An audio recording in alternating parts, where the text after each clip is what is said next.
Matt, great to catch up with you again. Coming in today, I noticed two things. One, the amount of stock that you seem to have is overflowing. Couldn't park my car anywhere, which is, I'm taking it as a good sign. And two, we've obviously met Jess today, who is a new employee with you. So I'm presuming quite a lot has changed here. Yeah, to be fair, we've made some infrastructure upgrades, improvements. Jess coming in, she's currently studying university, so she's with us 3 days a week. But that's enabled us to have a look at all the procedures in-house, tighten some few bits up. But obviously with her coming in, when you start looking at bits within the business, you realise how much things that could be improved, how much has been missed. So yeah, it's really helpful, and it almost pays for itself because there's some just boring stuff like downloading bank statements, seeing how much VAT that you forgot to claim. So just cross-referencing that's a good that. thing. Yeah, Exactly. But these are the things that you don't have time to do when you're constantly driving forward. You never get the opportunity to sweep up behind you. And so has it helped from the kind of customer service experience? Well, yeah, because to be honest, Jess is brilliant. She's standing on the other side of the camera because she's just done this interview, so it can't be too nice. But having Jess on board, it just gives that opportunity for, she does a bit of running around, a bit of customer service. But the customers here just being able to offer someone a coffee. Joel also standing behind the camera. When you've got 3 customers, you can't really give this level of service that we'd like to, because you are firefighting, especially if there's a problem. One's a finance deal, one's obviously making bank transfers, you've got to assist them. I've heard Joel actually say, look, I can't have time to make you a coffee, but there's a machine, you could just crack on. Yeah. Which is quite questionable customer services. But our clients seem to like that. They like the personal touch. They like the lack of, for a different word, I wouldn't say professionalism, because we are still quite professional, but it relaxes them. We never try and sell cars to our customers. We always try and make sure they're as comfortable as possible. Yeah. And even something sounds stupid as helping yourself to a coffee, it just really settles people down. No, I think so. I think you've always had more of a kind of family setup in a way, as opposed to that kind of traditional car salesman in a suit. I wouldn't even call it a traditional sense. I thought we were a bit more a stereotypical salesman. Okay. Because what we find is when everyone comes to buy a car, everyone's got a massive guard up. It's almost like they turn up for a fight. Like they're really ready to like push back. They're really ready to like have all the answers for the questions we're going to fire at them. And when we say, here's the keys, just crack on, let us know if you need anything, you can almost see that whole demeanour just drop, because they've come ready for like a bit of an intimidating situation. To be sold to. Exactly that. And we have some customers that turn up and they know we don't sell them as many Porsches anymore as we used to, but a Porsche customer, for example, our sales tactic with Porsche customers is hand them the keys and say, you probably know more about this car than I do.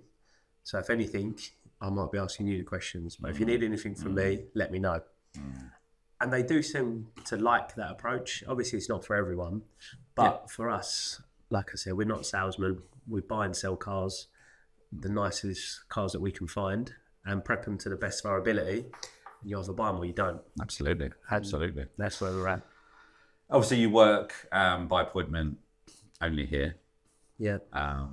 Are you still seeing that that's very strong in terms of people coming, online, booking in, or are you starting to get some kind of like walk-in trade coming in, and how do you deal with that situation? To be honest, the appointment-only service is mainly so, as I said, we can give as much customer service as possible, because I use the example of having 3 customers lined up. For us, that's really not a great situation, because if you have appointment-only, one, we can't have all our cars on site. We're stocking about 120 cars at the moment, and at site we could have 70. So it's 50 that we have to go and get from our storage yard. By the time you drive them, it needs to be re-cleaned. We want to present them the best they can. Yeah. As much as we're not sales people here, we like to make sure our cars are presented lovely. So we want to make sure they're clean, they're tidy, they're ready for someone to come and view, so they get as nice experience as possible.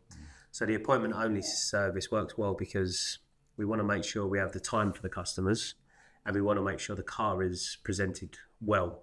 You want to look at a dirty car that you want to buy, it just sort of ruins the experience. Of course. So as much as it's essential for us, because we couldn't cope having people just walking off the street from infrastructure standpoint, but for the customers, we want to give them the service. So when you arrive, your car is ready. Yeah. Everything's all ready for them. One of the problems you must come across, I'm presuming, I'm not saying this lightly, because it is the thing. You know, I drive in here with the team. We have to walk through the cars. I'm always looking and thinking, oh, I might upgrade to that, or I might do a deal with that. And I do genuinely forget that these are used cars. I mean, they look so good. They look brand new, you know, showroom ready, if that's a term. Is that sometimes a bit of a problem? People come in sometimes thinking they're buying new. To be honest, we moved into this new site 2 years ago, and I'm not sure if it was the timing of the move or the way the market conditions have gone, but people's expectations have just gone through the roof. And to a degree, it's rightly so, because they are spending a lot of money. Yeah.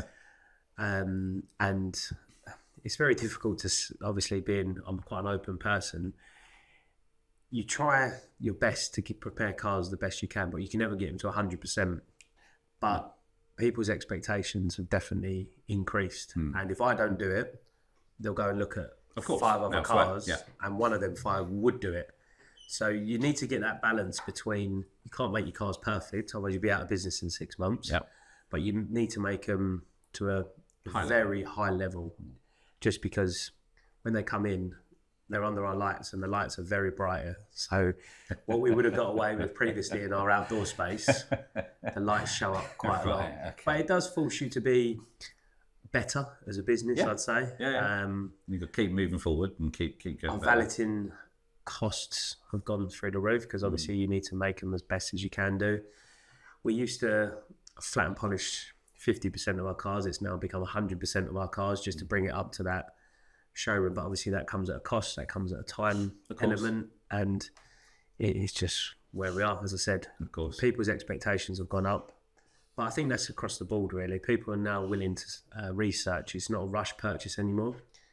Auto Trader have said it's gone from 4-week buying cycle, they've noticed, to now 6 weeks.